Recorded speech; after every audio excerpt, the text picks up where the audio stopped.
an MAS macroeconomic review paper published in October 2022, a breakdown of the sources of inflation here attributed between a third to as much as 3/5 to domestic drivers, depending on the sector. Now, what might some of these domestic drivers be? I would contend that the decision to hike GST would likely have contributed to domestic inflation. Now, to be clear, the data used in the MAS study predates the GST hikes, but we have plenty of examples globally that VAT hikes do indeed spark inflation. So my first question to DPM Wong is if he still believes that the timing of raising GST was justified, or if at least a postponement, given, especially given how the country has had bumper tax receipts from other sources in recent years, may instead have been wise.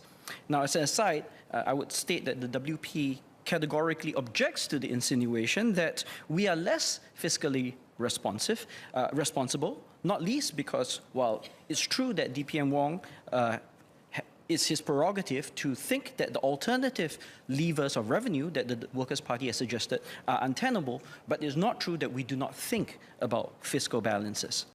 So on the GST, does it impact on inflation? Yes, it does impact on prices, but the impact is once-off.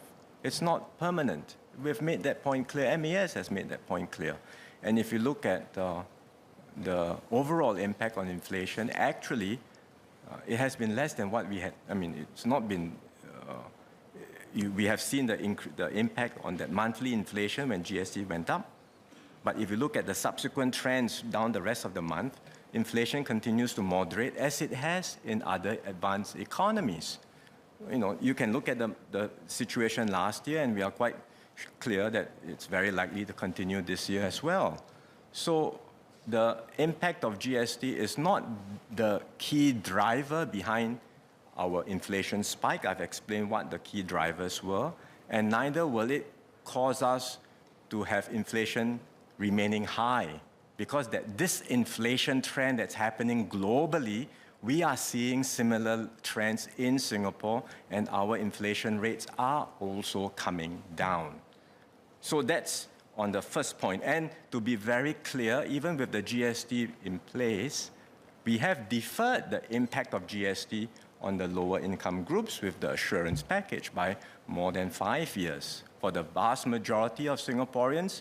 And it's not even a temporary relief, because for the low income groups, we have enhanced the permanent GST vouchers so that GST does not hurt the poor in Singapore. We have gone through these debates extensively, and I think we are in a good position to explain why the GST was needed and why, in fact, the additional revenues are needed, because we can already see the rising expenditure trends very rapidly. It will happen in the next few years.